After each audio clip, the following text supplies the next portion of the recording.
Moving onward to our next session on expanding beyond DE&I, the role of language and business communication in fostering inclusion and belonging in global organizations. I introduce our speaker, none other than Ms. Sneha Bhardwaj, Head of Learning and Talent at IHG Hotels and Resorts. Ms. Sneha Bhardwaj is a seasoned HR professional with a 14-year career specializing in talent acquisition, HR business partnering, talent management, and learning and development leadership. She excels in aligning HR practices with organizational goals for a holistic HR environment.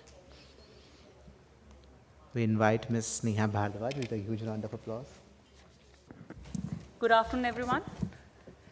I think it's always, I was told that I will have a session post-lunch. Wasn't something that I was very happy about.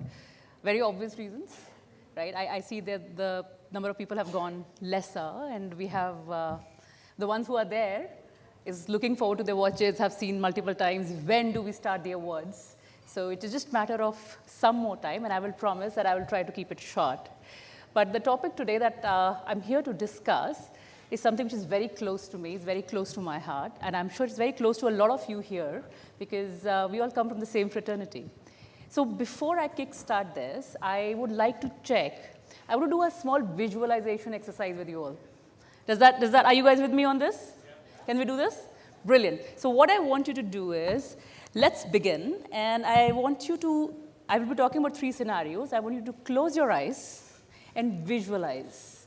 Use the brain power to visualize those 3 scenarios, and then I'll have some quick questions from you. Okay, let's do this. So close your eyes, deep breath. Brilliant. First, picture yourself getting ready for an office dinner. As you try to start your car, it suddenly breaks down. You're left stranded, but quickly adapt and decide to book a taxi to get to the restaurant. Visualize your journey as you ride in that taxi. Next, you arrive in the restaurant and enjoy a hearty meal. Don't count calories. Calories are not available on visualization, so you can skip the calorie count. You see a couple there who's actually enjoying a significant milestone, and they're celebrating their anniversary. Picture the scene as they toast to this love and companionship. Now, imagine you're engaged in a discussion with your colleague when a news announcement flashes across the TV screen. It's revealed that a hacker has hacked into Microsoft and has stolen sensitive data. Picture the news report and the reactions around you. Now, please open your eyes. I just have 3 questions that I want to ask. Is the taxi driver in your imagination a woman? The couple who were celebrating their anniversary, were they of same sex? The hacker who stole the data, is that a young chap or a 60-year-old man in your imagination? If you have answered no for any of these 3, you have just encountered on what we call unconscious biases to talk about, right? Oh. Thank you so much. I'm so glad that you are there with me so far, and thank you so much for being so insightful in terms of being so supportive of this.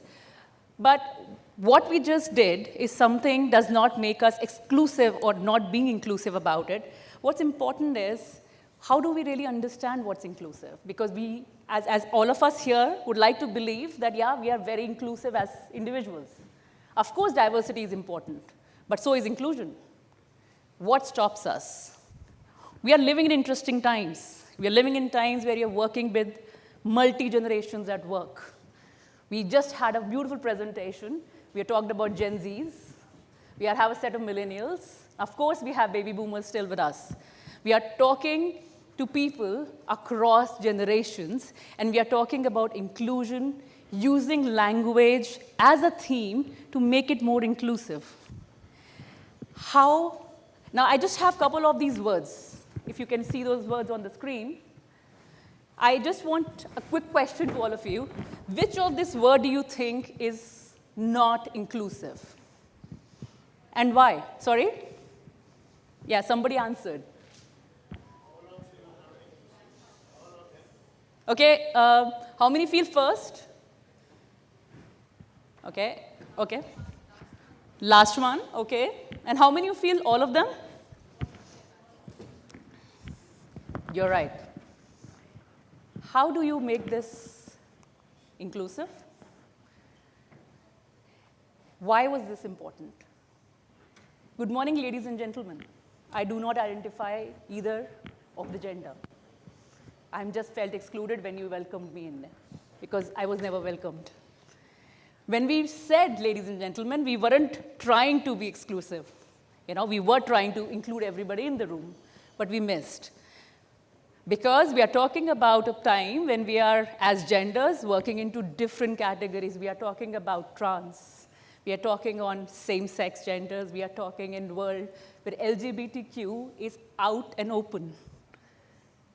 And everyone, the minimum that we need is an acceptance and acknowledgement as individuals. It's not too much to ask, and it's not too much to give either, right? When we start talking about things that identify us apart from our names, is how we use something as simple as pronouns. We never really think too much about it, but why are pronouns important? Why it is important? Because pronouns are the way I identify myself. I call myself she, her, not because I have a female gender, because that's how I identify with. I can very well be of a female gender and not identify as she or her. So if you are using a wrong pronoun to call me, to speak to me, you have literally excluded me from this conversation. You have literally stopped acknowledging my identity, a very basic thing to ask for. And I'm not doing this, or none of us would like to do this because they want to. We're kind of doing this because we're not really that conscious about it. But it's important. It's important to identify and see what pronoun somebody else identifies with. If you see there's something called z, now that's a gender fluid pronoun. If I do not fall into a binary bracket of any of these genders, that's the pronoun I would like to refer myself to. A lot of us might be hearing it for the first time. I did too at one point in time. It's only once you start looking into it and start seeing that language is a mode which is given to us as humans, because as humans, we are the only species who can talk, express, speak, show our feelings.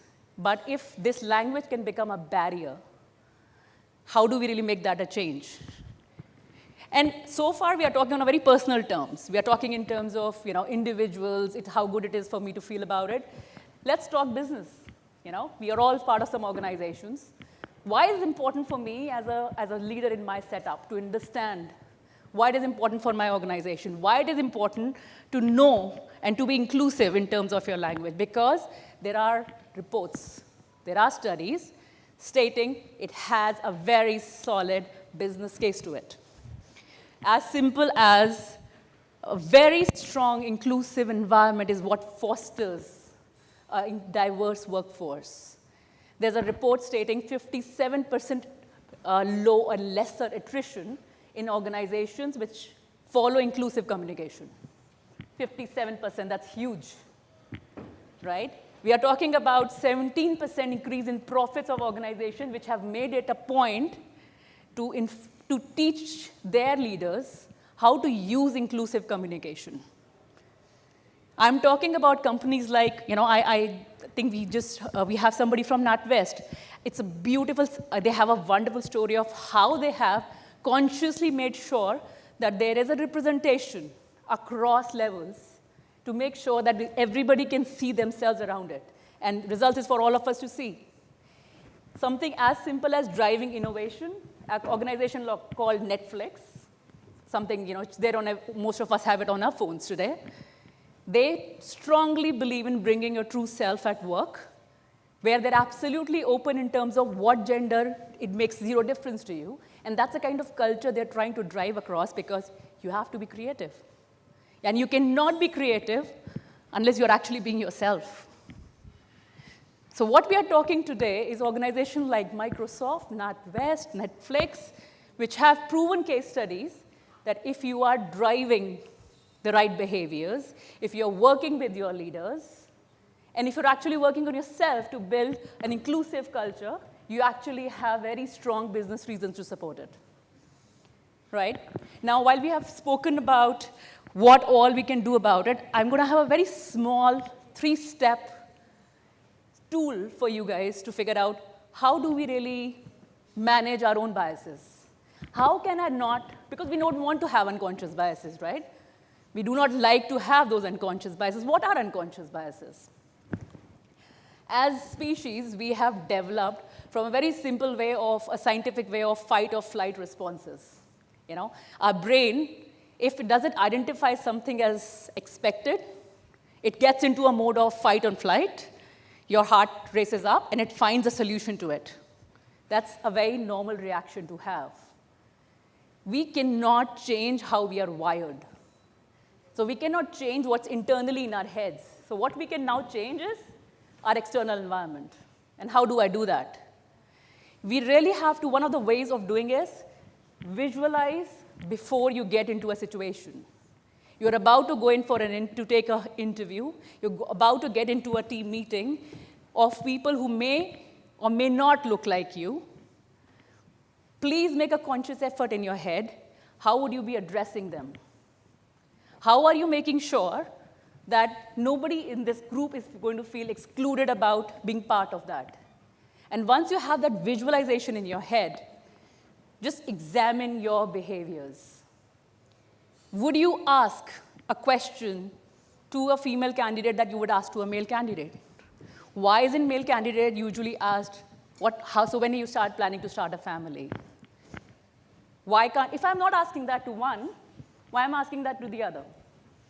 As simple as that.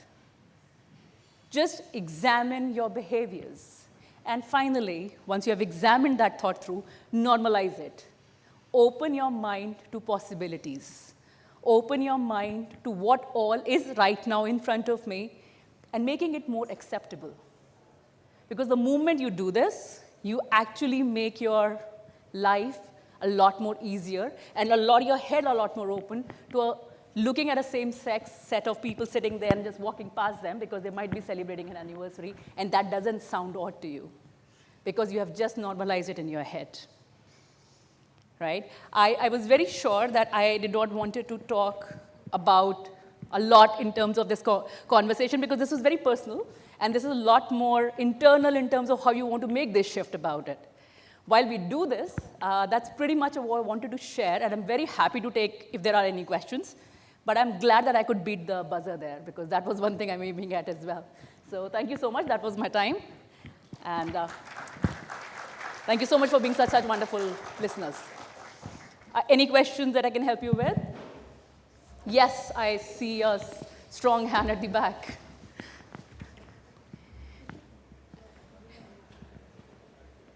See, I'm sorry, I can't hear you. Yes, you might have to either come a little forward or if she can get a mic. Can we have a mic, please? I think she kind of has walked quite far by then. Please, ma'am, I think you're pretty much audible to me now. Yes. Yeah.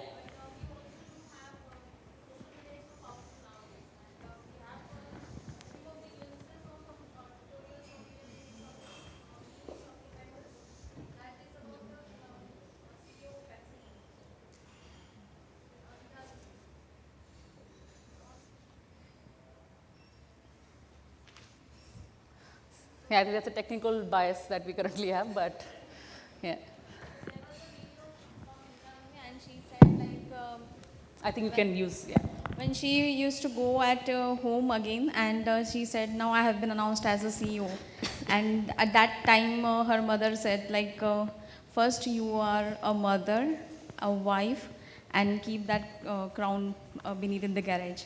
Yeah, I know, She used this I've seen that sentence. video. I have seen multiple times this video. Yeah. So also we are striving hard, to deal with this unconscious bias, but still we come across such videos which show that the strong and the powerful ladies who are, demonstrating such good auras and also leading the positions, still they are also praising this side of an Indian women or Indian society, which leads them or which tells even if we are leading today any of the organization and heading any of the position or titles, still when we get back home, we are still with the same title, we are with the same, scenario at the home, then how to deal with this kind of things? It's a beautiful question. Thank you so much for asking. I think you kind of are summarizing everything that I was just talking to you about earlier. What we are right now talking is stereotypes. You know, we are talking about gender stereotypes. Women are nurturers. Men are providers. You know, it has been something which has been dropped down till since ages. How true it is for individually me and you is for me and you to decide. You know, we put a lot of bigger label on something called society. Right. What is society? Society is you and me coming together. Yeah, we are a part of the crowd and we are the one who are hitting this So crowd. I choose to be maybe a provider for my family, and that shouldn't really make my husband less of a person because he chooses to somebody who's a nurturer today. It's a personal decision that I choose to make because how it works best for me and my family. But unfortunately, I would be out for judgment, I'll be out for discussions, I'll be out for point of coffee talks as we talk it around, saying, you know, this is how it works in her house. We really need to come together as a society. We really need to come, and that's exactly what we wanted to talk about. Agreed. When we start talking about this inclusive communication. You know, there's a very famous quote which says, what is the difference between diversity and inclusion? You know, what is diversity? We say it's very important to have diversity, but diversity is being invited to a party, right? And inclusion is being asked to dance. Yeah. It makes no fun if you call people to a party and nobody's being asked because they're all standing at their own place. It's no longer a party, actually. So it is for you and me together and say that, yes, that's a stereotype, and that's what I'm going back and saying, I'm kind of putting in my head and saying, I want to normalize the behavior. That's something that they want to live with. Let them be happy about it. We are still dealing with the dilemma of the diversity. Like nowadays, diversity is trending, but many of the manufacturing units are considering diversity. The first target is hiring female employees. Yeah. So diversity has been directly proportional to hiring females nowadays. You know, but unfortunately, if those females that you're hiring do not have a voice, or those females are being treated differently to your male counterparts, you're not an inclusive setup. What's the fun of having those diversity? You're simply going to have a lot of burnout or an attrition in one area to talk about it. It hasn't really solved the purpose. Let's not this be a tick-off exercise. Let's make it together as a movement that we want to build it together, because we really want to build a world today where tomorrow when my daughter joins the workforce, she's not questioned because of a particular gender, or she chooses to be a rocket scientist, or she chooses to be anything she wants to be. You know? Right? Maybe slow but steady will win the race. Someday. And that's the point of having these conversations that we are having today. We probably wouldn't have it earlier. So, but thank you so much for that question. Thanks a lot. So thank you, everyone. I don't think, is there any other question before we close? And I think if you have any further questions, we can encourage yes, it in yes. the I know networking you've been break. hearing this since you started the conversation. We can definitely, I'll be more than happy speaking to any one of you who would like to out for when we're doing a networking break. Thank you, everyone. Thanks a lot. A huge, huge, huge round of applause for Ms. Sneha Bhardwaj. To do the honors, I would like to request Mr. Manish Rastogi, Head of Talent and Capability Development, RAD at Vodafone Idea Limited, to please join us on the dais.